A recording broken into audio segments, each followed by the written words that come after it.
Welcome to the First Customers Podcast. Today we've got Nick Bouwhuis streaming in live from the Netherlands.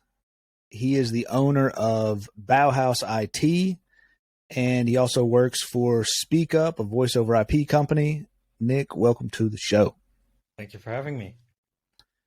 Let's start off by talking about your background and where you're based out of, some of your early experiences. So, were you born in the Netherlands?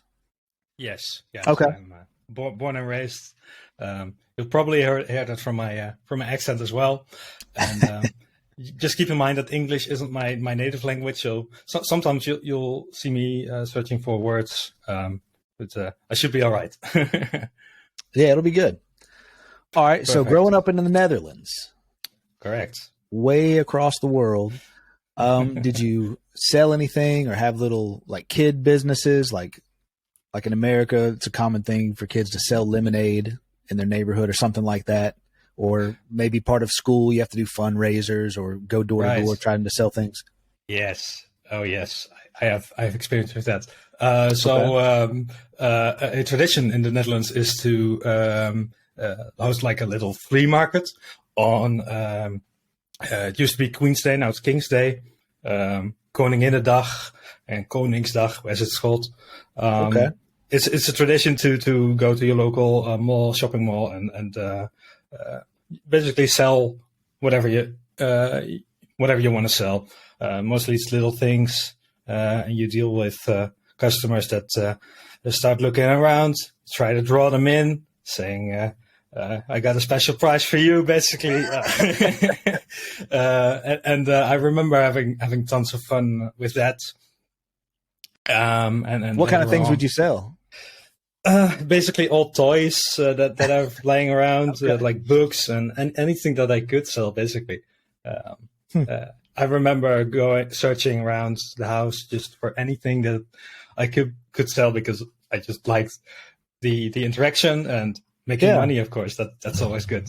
So is this like a neighborhood level thing or a city level or? Yeah, mostly neighborhood level. So I'd go to the shopping mall in the neighborhood and lay down something and try to make it look nice, like a little stand. And you'd have the people walk around doing their normal shopping and then seeing, your offers, basically. Like an old time merchant. Right. Your way. And that was great fun. Another thing I did as a kid, we'd have these promotions by raising money for charity, and you do that by selling basically lottery tickets. So you'd go door to door and sell these tickets, and then one or two lucky winners could win like a prize or something little. It was for charity. I remember you get a thick book where you could sell these tickets to people going door to door, and that was a lot of fun as well. I think I've always been things like that. I've always liked the entrepreneurship, like getting people to to buy your product. Basically, it was great fun trying to convince them, and then having it work. Always get a kick out of that. What was your first actual like paying job working for another company? So for school in the Netherlands, how it works is that at some point you do an internship. Awesome. My first internship was at a company in Oldenzaal, which is very close to me. And that wasn't a good business, basically. They're out of business now, so I might know why, but what happened there was at some day they fired me, basically, for not particularly clear reasons. I later found out that two of the other students I was with also got fired the same day for the same weird reasons. So that was annoying. That did lead me, however, to another internship at a local computer shop. They sold computers and repaired them. So my role was to sell PCs and repair them. So is this part of high school? Like you have to do an This was part internship? of college, basically. Part of college. Okay. Yes. The education system works a little bit differently in the Netherlands, but I think I was around 15, 16. To give you... you were 15 or 16 years old? Yes. Yeah. Wow. So in the US, that would be really early to be in college. Right. So here it is, you go to primary school, basically, or elementary school. Then you go to what we call middelbare school, which I guess is middle school, but also when I see American TV shows or movies, that mostly looks like high school to me. Yeah. It's just a younger high school, basically. Right. And then you go to an MBO or HBO college, which is let me think of how to bring this in a good way. Yeah. Depending on your skill level, you either go to middle or higher. Okay, is it like more advanced? Right. One of them's harder or leads to certain jobs, and one path leads to different jobs? Right. One is more practically focused, so you go there to learn how to be a car mechanic or how to work in a hair salon, and the other one is you get studies more like business studies, more theoretical kind of studies. So in America, we might call that blue collar jobs versus white collar jobs. Right. Trade skills versus information based jobs. Okay. Thank you for helping me out with that. Interesting. And so that's in what we would call high school level is when that separation happens. Right. Yes. That's right after middle school. Absolutely. Yeah. Oh, right after middle school. Okay. Well, I'm saying it sounds like in the Netherlands, you're saying after middle school or your version of middle school, that's when the separation happens after that? Right. Or is it? Yes. Okay. Yes. Interesting. So I worked at that internship, and after my internship was done, the owner was, because it was like a small neighborhood shop, the owner asked me if I wanted to work there. So I agreed. Once I was done, I was about 18. So that was my first paying job, basically. Had a lot of fun with that. Helped a lot of customers. Dealt with my fair share of annoying and very friendly customers. And he had a small website, but that just basically contained his address and his opening hours. So what he wanted to do is get the owner of the shop, I mean, then is gain a wider audience. So what he wanted to do is set up an e-commerce website, right. So a web shop basically, where he could sell his supply of computers. Problem is he's not very technical, so he doesn't have a lot of knowledge into the web hosting world. And if you want to set up a payment integration or make sure the website stays online, make sure backups are handled, that's where you needed someone to step in. Right. There's a lot of businesses that say they can help you with that with varying degrees of reliability. Sure. So then I was like, maybe I can help you with that. I know about these things. I have interest in them, and I've done them in the past. So maybe that's something that where we can do something for each other. Right. So we agreed upon a price, and I started thinking about this. Maybe I should register a company. That would be easier to get this money from you, and we'd make the tax office happy, basically. So I went on my bicycle, I'm Dutch after all, to the Chamber of Commerce and register a company. Quickly thought of a name. And how old were you at this point?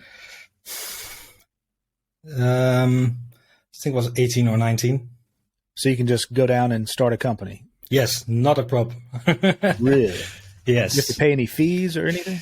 There is a small fee, yes. It was about 50 euros.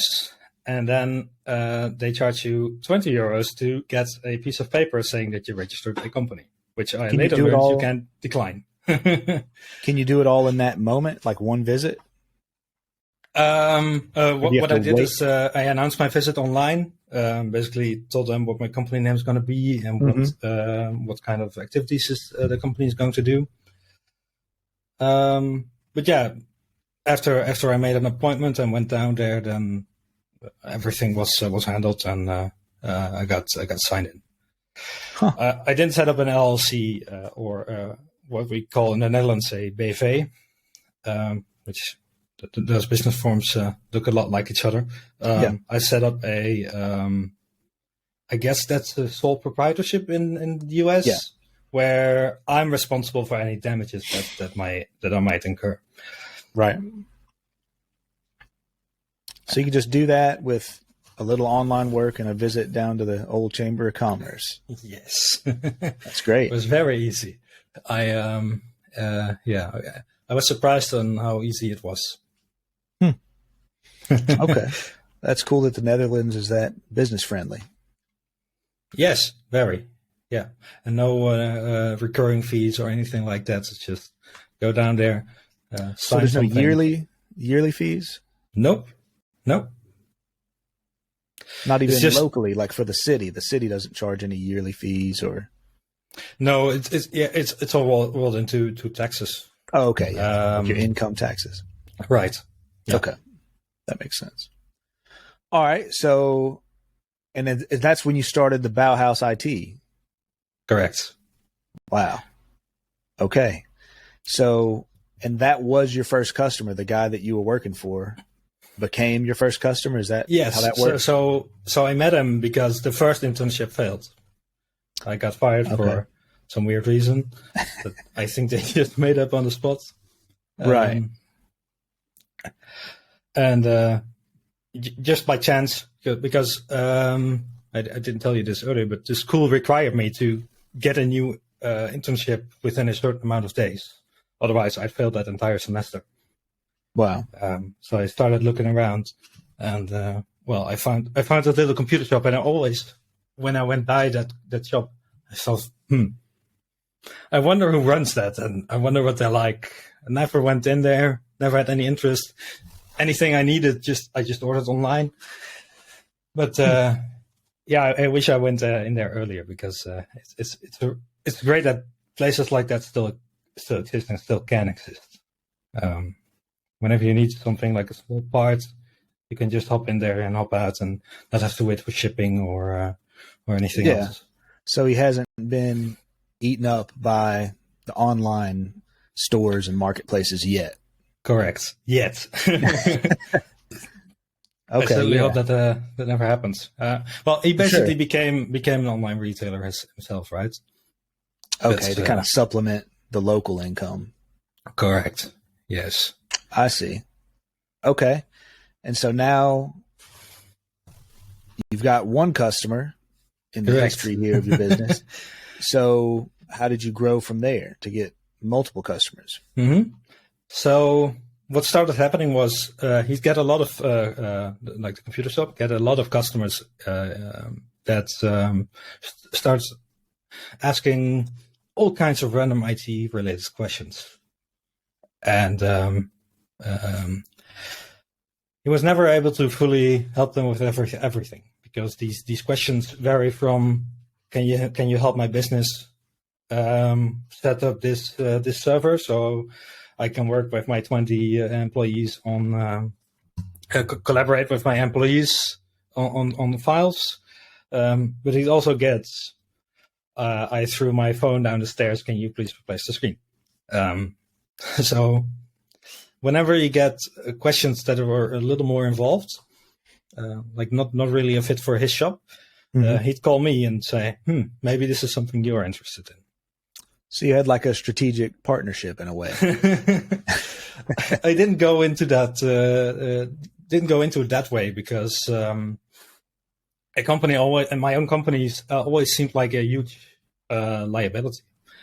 My parents also talked me out of it. They tell me things like, you shouldn't do that. You'll always be working, and it's better to just have a salary, and then you'll have certainty. So that threw a little bit of doubt in me, and I guess that's still there because I still have a job on. This is only my side gig, Right. but once I work up the courage to make this my my main focus, then that'll certainly make me happy. Yeah. So I should start working on it. It's interesting talking to all kinds of different business owners and people at different phases. So it's interesting to hear where you're at and where you got started, and really neat the differences between the Netherlands and the U.S.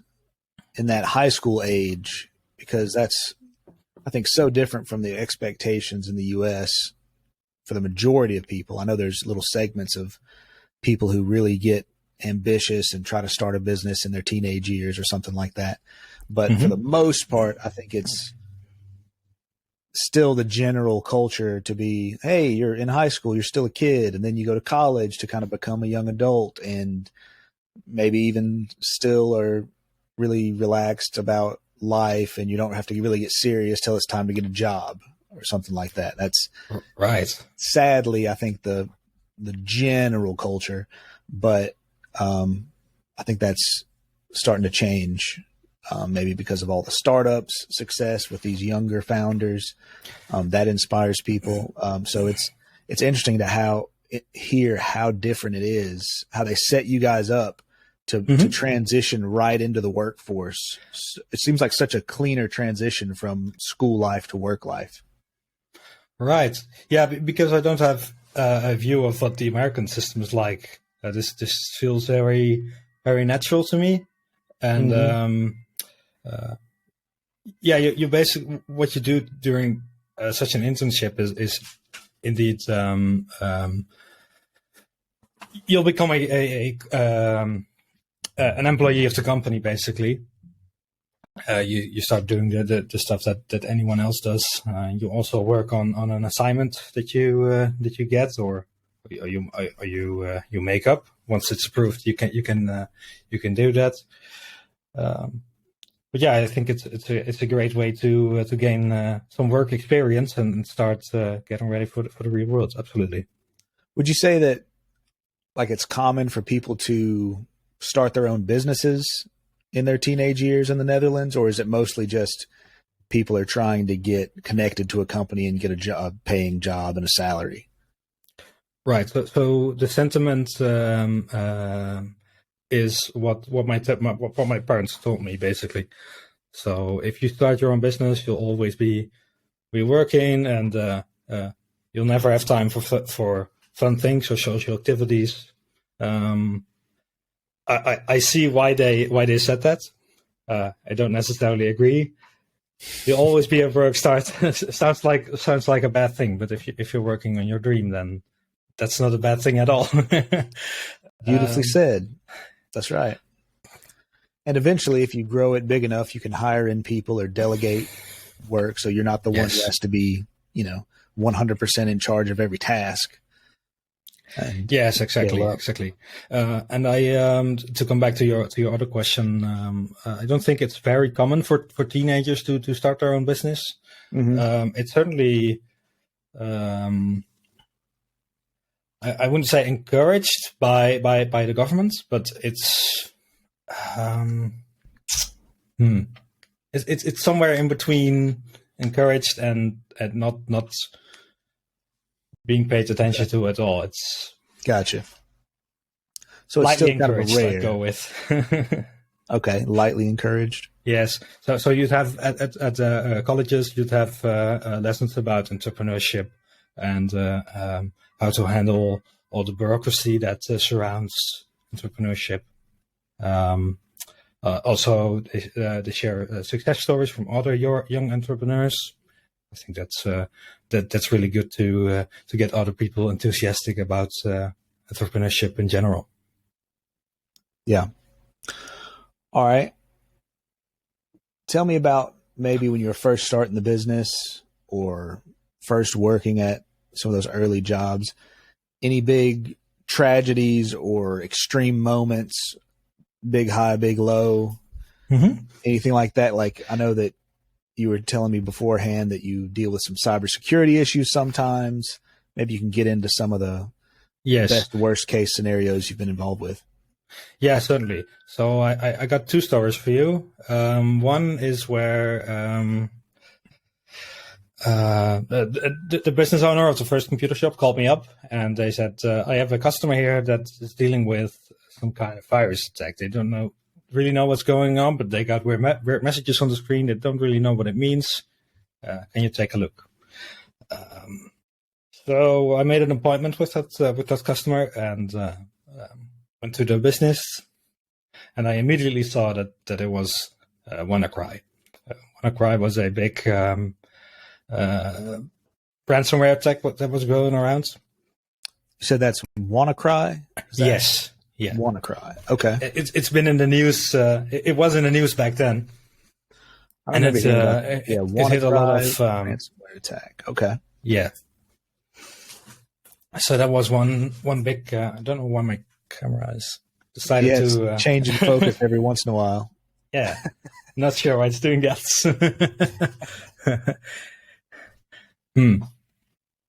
Let's hope it autocorrects Coming in and itself. out.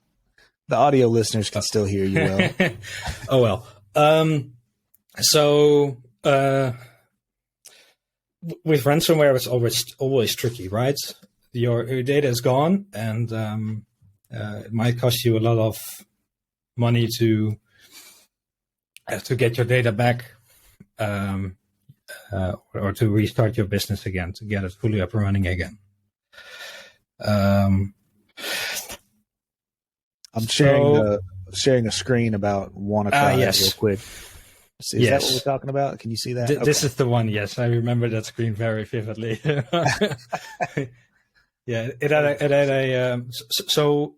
a quick background on what WannaCry was. It's a ransomware attack, right? Mm-hmm. So what it does is it encrypts your files, anything it can find, and then asks for a certain amount of money to get that data back, or at least that's what they promise you. Okay. So maybe you can pull up the screenshot there on the right. Yeah. So it had a big countdown that said you'd have to pay before the timer runs out, otherwise we'll double the price. If you want to see your data back, then you better pay up quick. Wow. So there's no real solution to this other than restart from backup.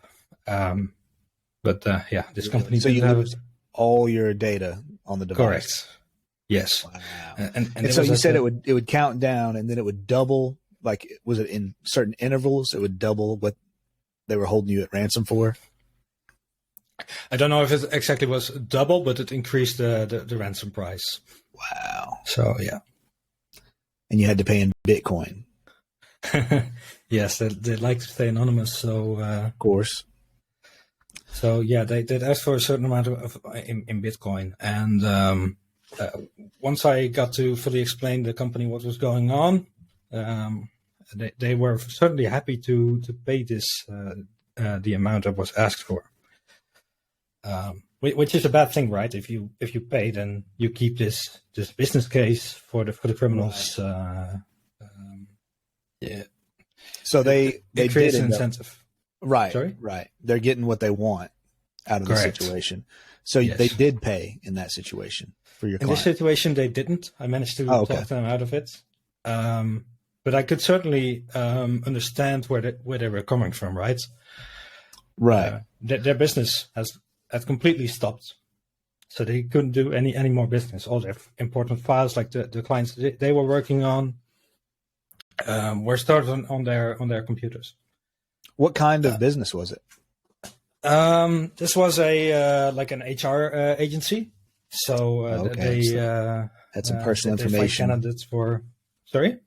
So they had personal information about employees and that kind of thing. Correct. Okay.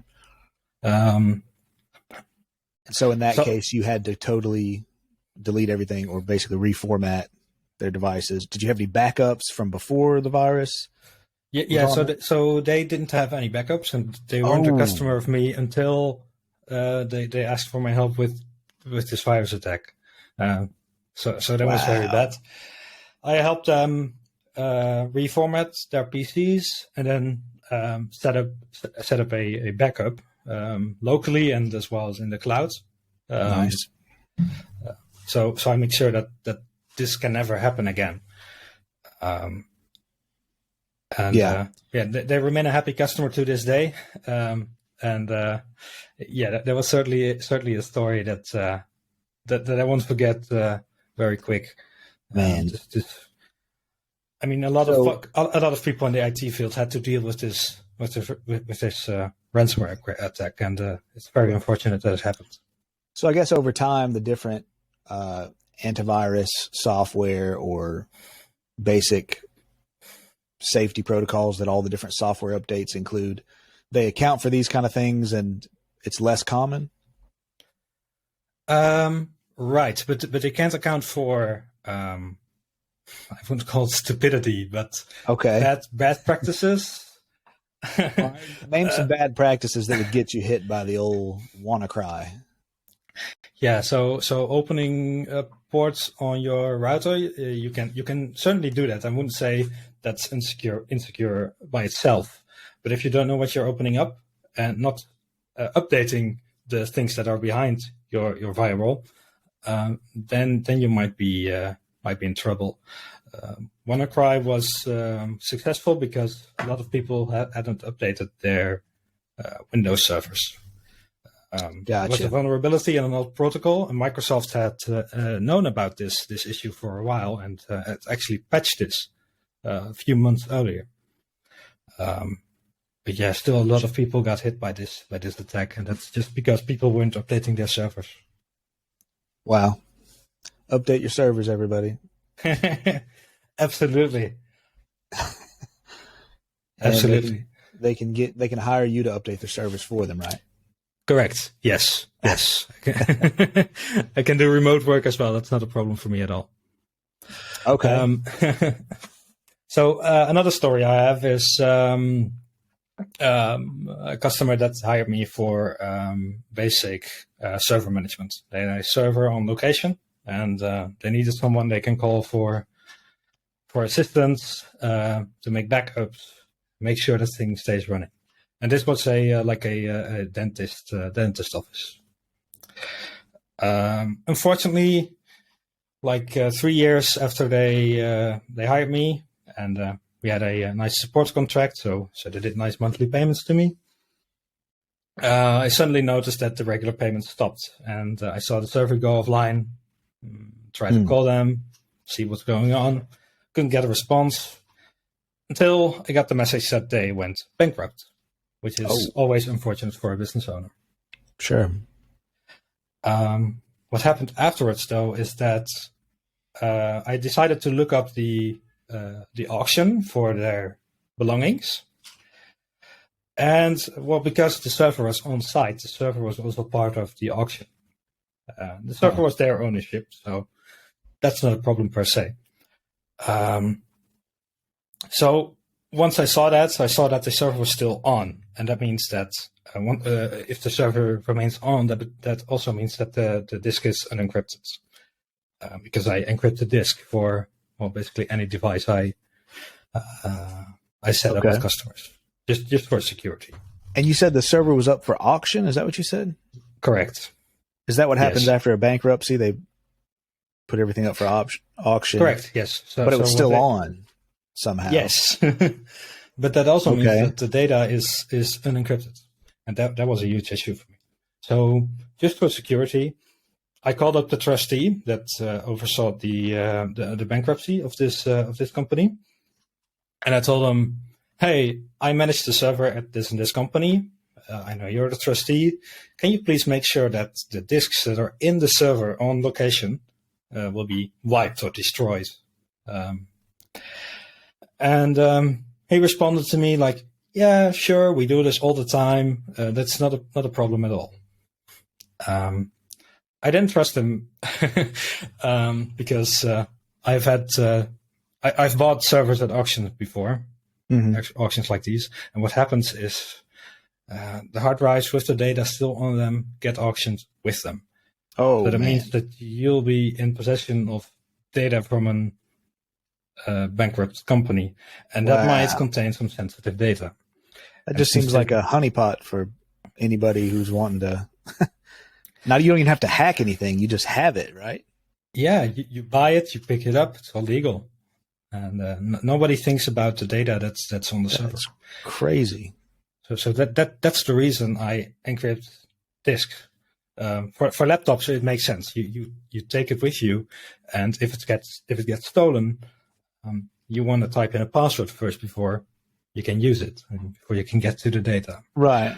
But people often don't think about this for a desktop computer or a server that sits on a fixed location and doesn't get moved around a whole lot. But what if you get a break-in and they take away the machine or the disks? Or something like this happens. Your server gets auctioned off, and your disks don't get sold. That's a huge issue. Wow. So what happened is I bought the server at the auction. So the server that I managed, I bought from the auction, and I actually won that auction. So I picked that server up, and as it was on the picture, it was still running. I could just take it with me basically, and I'd have all the data. Again, it was encrypted, but if I wouldn't have encrypted the disk, then I would have all the data in hand. And a more savvy individual could, because the computer was on and the disk was unencrypted, first copy the data or do some trickery to make sure the PC stays on. So that's a huge issue. Wow. And so you were kind of going above and beyond there for the client by being the one that bought the server so that it couldn't fall into the wrong hands, so to speak. Yeah, correct. I think data protection is really important, and even though the customer had unpaid invoices, I mean it's not my data. It's data of their clients. It was a dentist office, so they'd have really personal information about their patients on there. Yeah, I know there's a lot of extra laws and things related to healthcare, health related data, and those kind of things.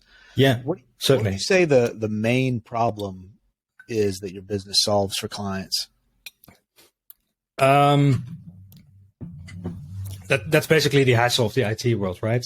So you want your computer to just work. You want to make sure that your data is always available. You don't want to deal with ransomware attacks. Right. You want to make sure your e-commerce website stays up, so you can sell more products. These are all kinds of problems that I help solve with my company. Okay. What would you say maybe the most common problem that your clients have? The most common problem is dealing with security, making sure that their business is safe, that the personal data they handle doesn't fall into the wrong hands. Because I have an interest in security, I can sort of specialize on that and make sure that that everything stays secure and that they can comply to data protection laws. So I know that cybersecurity as a discipline, but like in practice, it can be kind of gray because there's only so much you can do technically to secure someone's business or their computer or device, especially in this world of multiple devices, accessing things through clouds and, all these different ways. And there's also the soft hacking or the ways that people can, or social hacking, where people can get their data mined from them when they think they're talking to somebody that they're not really talking to. They're talking to a bad guy when they think it's just their bank calling or something like that. Social engineering. Yeah, social engineering. So do you coach clients on that side of it? Because it seems like that's always going to be a risk, the social engineering side of it. Yeah, correct. So we have a really nice website here that's called certifiedsecure.nl. And what they offer is a training on like how to identify phishing emails. Um, they train you on what you can expect from institutes like your bank. They will never Mhm. call you and say that a common scam here is that someone calls you with a spoof number and tell you that you have to transfer money to a safe account. Um, Mhm. like Right. those sort of things. They do training. Whenever I can, I will help them with that. But Certified Secure is much better with training people on that, and I can track their progress, see how they're doing, maybe help them a little bit, show them some examples, and I think that really helps with them with keeping the security up. So that's provided by the government. No, this is a private company that Oh, offers these trainings. Yeah. okay. Yeah. Cool. And I what I do is I handle the technical side of things. So make sure their services are up to date, that they are using a password manager. That's a really big thing. Okay. Talk about password managers for a minute, because I know that was in the Mhm. news this past month. LastPass had a huge hack. I Yeah. was using LastPass. I mean, no, I wasn't hackers. I've never used LastPass. All you hackers listening. Yeah. Uh, So. what do you recommend as a good password manager? Mhm. So as a technical person, I feel like I'm kind of obligated to recommend Bitwarden, and I have heard good Bitwarden? story. Yes, Okay, I've heard of that. I've heard good stories about that. Personally, I use one password, and I'm very happy with that. I think Bitwarden is for the more tech savvy person. And Bitwarden's the open source version of a Correct. password manager. And I think Yes. they have some kind of paying plans as well, Yeah, maybe. correct. So it's kind of hybrid, right? So Yeah. they do for the real, like the self-hosted people, they want to have everything in control. Then you can go with something like Bitwarden, or if you're really hardcore, then you can use KeePass. Um, I think one password is somewhat user friendly. Well, that sounds wrong. I think one password is very user friendly, and I often recommend that uh, to my clients if they aren't using a password manager yet. Um, I see a lot of customers reusing the same passwords, and not handling passwords Right. as a secret, but more as this annoying thing I have to type in when I get in my computer. Yeah. Um, uh, so getting that mindset is as seeing the password as something that's supposed to help you instead of be annoying. I think that's really important, and I think something like one password is very important to anyone's security. How to say that? Security arsenal, basically. Yeah. You kind of need a password manager if you want to be secure. Doesn't matter what it is. It can be a notebook on your desk. As long as no one looks in it, then that's better than reusing the same passwords every day. Gotcha. So you're saying the key is just having a different password for every single account you have on the internet. Correct. That's very important advice. Yes, and That's a good enable note. two-factor authentication while you can, Okay. Enable if two-factor you can. authentication. Yeah. Yeah. And I know one password, for example, they'll kind of audit all of your login info and let you know, like, hey, you've got this many duplicates, that you got these that don't have two-factor authentication. And so it'll kind of help you stay healthy in that way. Yeah. Exactly. Yeah. All right. So that's super valuable tips there. Do you see like the market that you're in, and Mm-hmm. you said you're more local IT at this point? Is it like crowded, or is there a lot of competition in your area? And you can say the city that you're in. I couldn't pronounce what you. I couldn't remember. Where exactly are you? I'm located in Enschede, which is in the Netherlands, and it's part of the region Twente in the Enschede. province of Overijssel. Exactly. One thing you might know my city from is the university that's here, the University of Twente. And we get a lot of international students, so maybe some of your listeners have heard of that. But yeah, there's a lot of competition in the MSP markets. So the world I'm in is called the managed service provider, or the MSP, and that's a very crowded business. One thing my company, my customers praise me for and are happy with is the personalized approach. They can go to anyone, but there are less and less companies where you can just phone up someone and have a human answer the phone and listen to their questions and be able to go on site fast and help them solve the problem they're having, basically. So, and that means that they can go back to work faster, just because of the personalized approach and the quicker communication lines. Yeah. All right. So you talked about how you got your first customer through that internship. Mm-hmm. And how long did it take from getting to know that person, working there, until they became a customer of your business? How long did that relationship take to develop to that point? I think about 2 or 3 years. Really? Okay. Yeah, I mean, I kind of waited until I was 18, because that makes it easier to register a business. Mm-hmm. But yeah, I was still developing myself as well as a human being. I was Sure. very young. So yeah, but after I registered and he started calling me up, asking me if he could refer his customers to me. Yeah. And then the ball really started rolling. And yeah, I can now make some pretty good money on the side.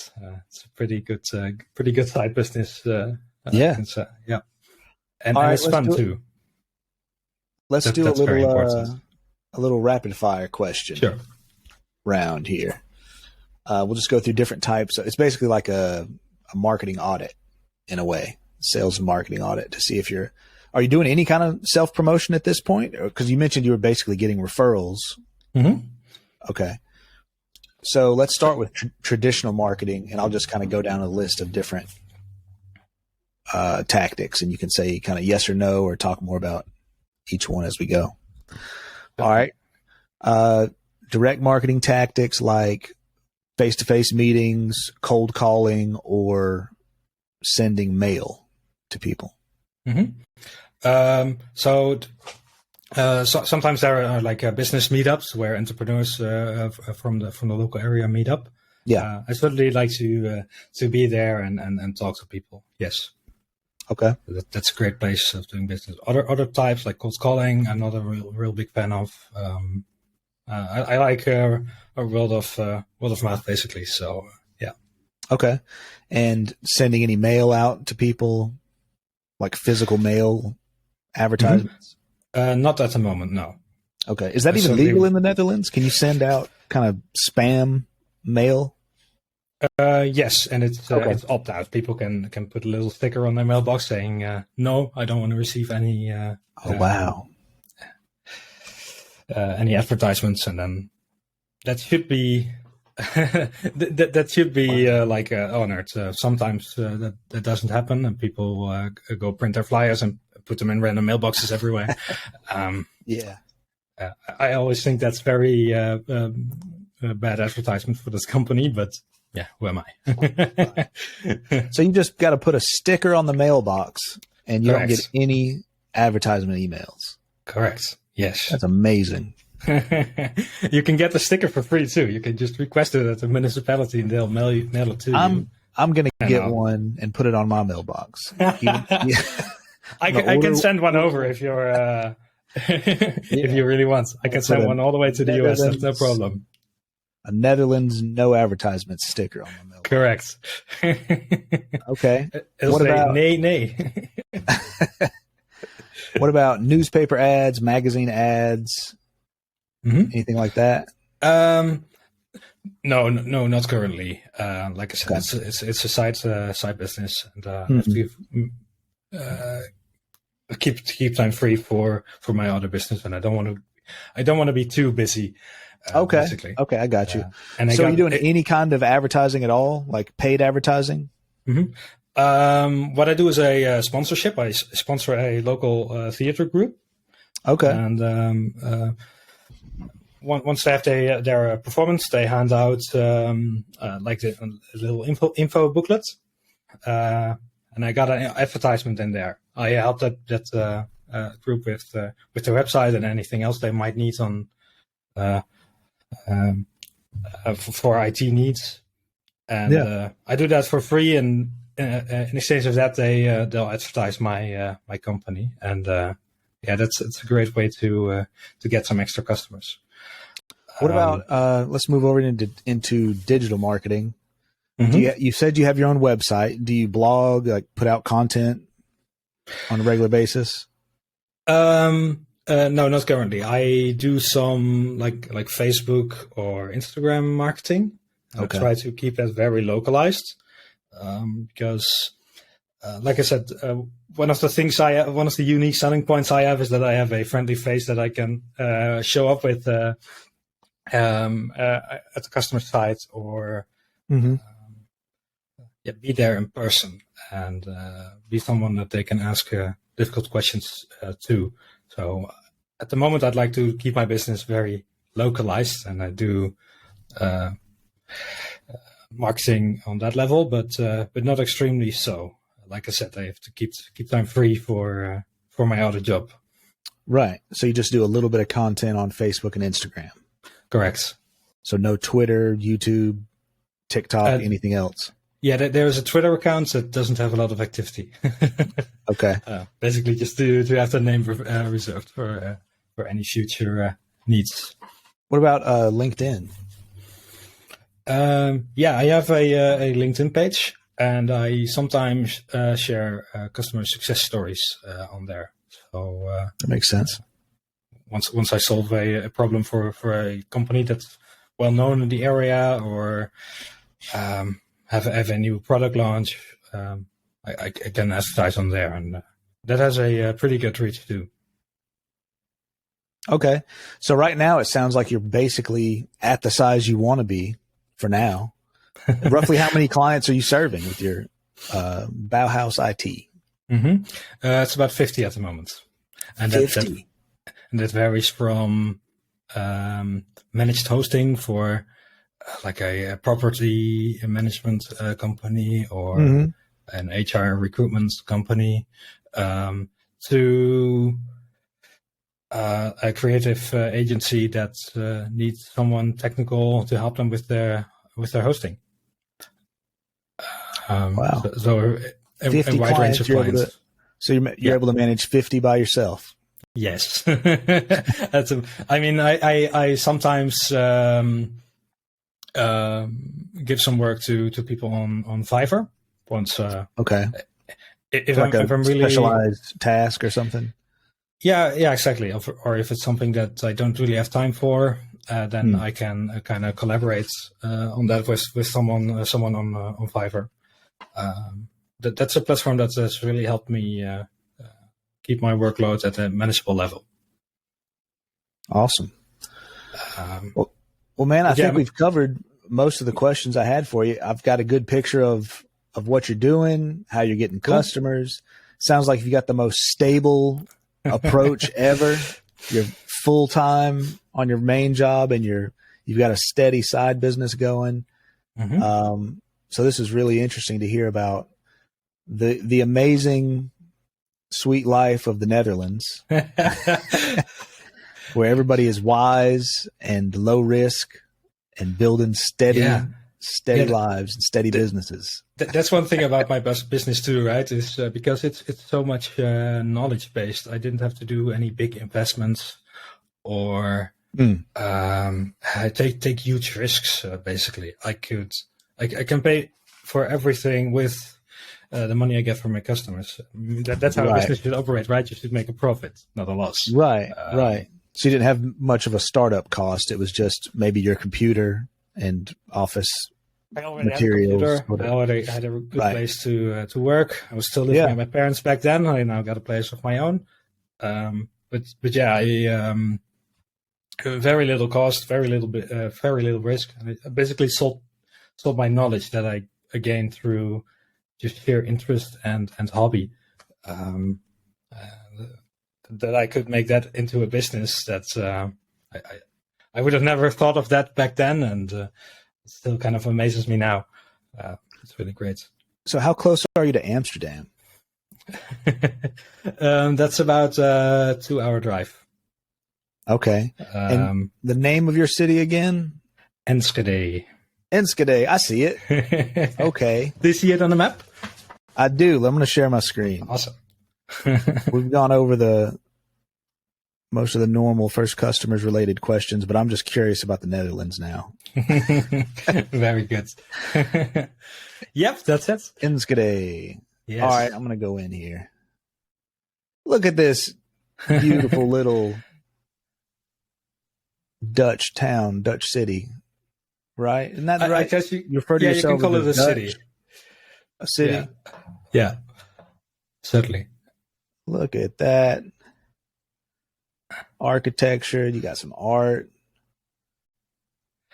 Yeah, Well, what you see now is the beautiful city center, the Oude Okay. Markt. This is where all the bars are, where you go on a Friday or Saturday night and bump into all the students that may or may not be drunk. Yeah. I lost us on the map here, but okay, nice little town. And that's about 2 hours from Amsterdam. I'm going to drop our guy in here. Let's go travel around the city a little bit. Perfect. Find the spot here. I think you're now in. Oh yeah, there you go. This is the city center, basically. And the area, the region you're in is over. It's spelled Overijssel. Overijssel. That's the province I'm in. Yeah. Okay. Skiddy Overijssel. Overijssel is a nice province. Yes. Look at this place. Man, you got me wanting to visit the Netherlands now.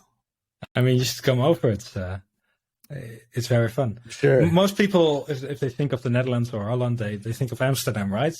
Right. But I think Amsterdam is very much tourist focused, and I've been there a couple of times when I have to. And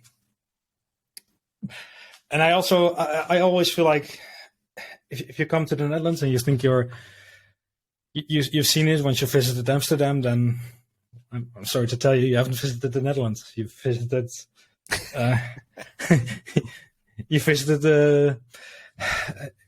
yeah, I don't know what to call it, but it's too much of a big city. Yeah, they get so many tourists that everything is in English, and you won't be able to properly experience what a city is like. See, you got to come to Enschede and check out these random storage area here. I mean, you're now on some like business, some commercial sites. Yeah. Yeah. This is good content right here. Scrolling around Google Maps. You should do Street View on at the university. That's much more of an interesting area. Oh, okay. Gotcha. Look at this place. Cruising around Enschede. So where I are now is actually interesting. That's there's a data center right behind you. Oh, you wouldn't say it is. It's in the gray building at the end of the street on the right there. Yeah, that's the one. Okay. And once I first found out that was a data center, I was surprised, because that's not a site that reminds me of a data center, but it's right. It's owned by another local entrepreneur that has small data centers in and around Twente. Okay, but they've got some security here with the gates and whatnot. Yeah, exactly. See, if this was the video game Watch Dogs, we'd just be able to click on something and start hacking it. Yeah, exactly. Yeah, but that's you can see Ice Hosting there. That's the company that the same guy also owns.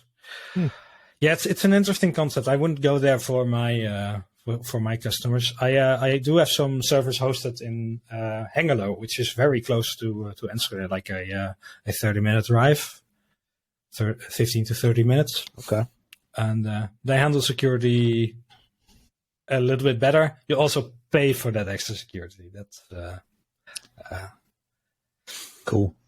I mean, that's normal, right? If you want to, you get what you pay for. Sure.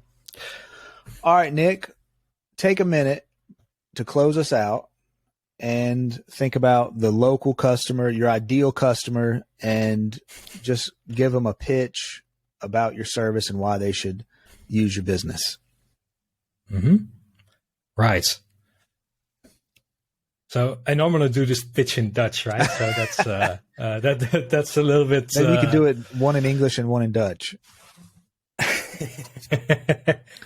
I certainly could. Now let's keep it English, okay. and just say that if you need any help with anything IT related, may that be being able to collaborate more effectively, or just you need someone that you can ask technical questions to, or someone that can look after your website and make sure it stays up and stays backed up, then you can come to Bouwhuis IT, and you get a personalized approach to IT. You won't be a number, you'll be a person, and you'll be able to talk to someone.